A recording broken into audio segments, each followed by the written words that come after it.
Hey guys! Today we're going to start an exciting art journey together.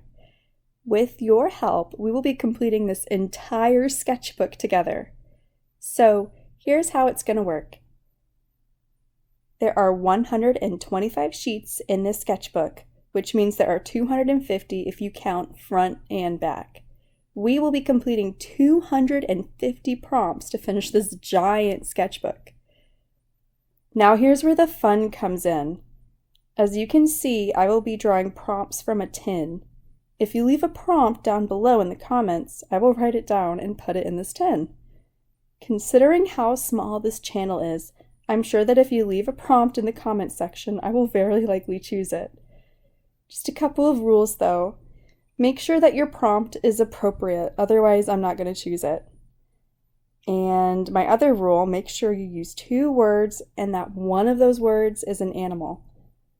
For example, pink hyenas or flower cat would be some good examples. You could pause the video and type up a prompt right now if you'd like, and I'll probably choose it next time. Okay, let's begin. So the prompt I got was grass and gecko. The first thing I'm going to do is simplify my little gecko dudes into basic shapes. That means like an oval for the body, a diamond for the head, stuff like that. It just makes it a lot easier to draw. I've also got some reference photos that I'm basing them loosely off of, but I'm mostly just going with the flow and having fun with these. Funny enough, a leopard gecko was almost my first pet. I remember being little and begging my mom pretty much every day of my life at that time for a dog. I would be like, "Hey mom, can we get a dog? Please, I'll take care of it, I promise." That's what she had to hear from me every day. And she'd tell me that we'd think about it again, like my 8th birthday or whatever, but not right now. And I definitely took my mom's words to heart. So when it was my 8th birthday, I was like, yes, I'm gonna get a dog. Yay, I'm gonna get to pick out a dog. And then my mom was like, oh, right, a dog. How about that?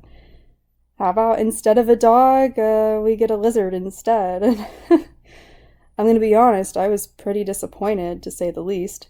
But we ended up going to Petco that day, and we asked to hold one of the leopard geckos first.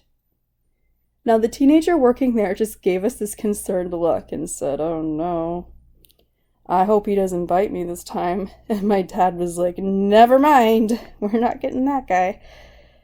We don't want one of those if they bite." But I've known quite a few people growing up who had leopard geckos, and they seem like the sweetest and cutest little creatures.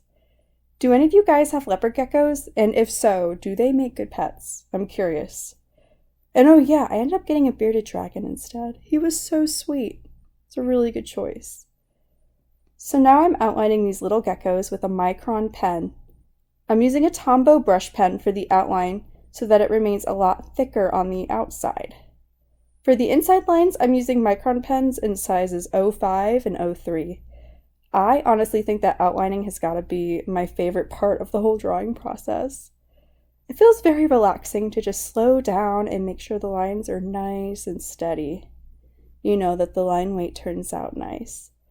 I feel like a lot of people don't particularly like this stage of drawing, but I love it. So something I had a lot of fun doing when I was growing up was going to this place called Repticon, and working on these cute little geckos made me think about it. It's this convention where people sell and show off all their beautiful and unique reptiles. I got to hold all kinds of giant snakes and look at gorgeous poison dart frogs and even horned lizards. I think my favorite part of going to them, though, were these unique mammals they had. Like German giant rabbits that were like the size of dogs. They had savanna cats that were beautiful. They looked a lot like servals. And I even got to pet a camel, so that was pretty cool. Have you guys ever been to Repticon or anywhere similar to that? Okay, now I'm going to start coloring these leopard geckos. I started by drawing all the spots off screen because honestly it's kind of a tedious process. Then I'm going in with 2 different greens for the grass with Prismacolors. I love Prismacolors. They blend so incredibly well and create a gorgeous gradient just like you're seeing on screen. I know that they're expensive, but they're just so worth it to me. Crayola can work fine too, but it just doesn't go on the paper as smooth and buttery as these do. Crayola colored pencils have a much harder lead, which is great for getting tiny little details with like a sharp point, but tough for lots of color saturation and blending. I'm also blending the colors of the leopard geckos as well, going in with the yellow colored pencil first and then an orange one. I'm going to use charcoal for the spots, and I leave them for last so that I don't smudge them. Charcoal may be messy, but it provides the color I'm looking for on these little guys. Then when I'm all done, I'm going to spray the sketchbook page with spray fixative so that the charcoal doesn't smudge everything later, but I'll take care of that off camera. With that being said, it looks like we're all done. What do you think of these little leopard geckos? Which one of them's your favorite? And if you could choose what I draw next, what would it be? Leave a comment with a prompt idea and I might choose it next time. Links to my other socials will be in the description, and thanks so much for watching, guys. I'll see you in the next video. Bye-bye.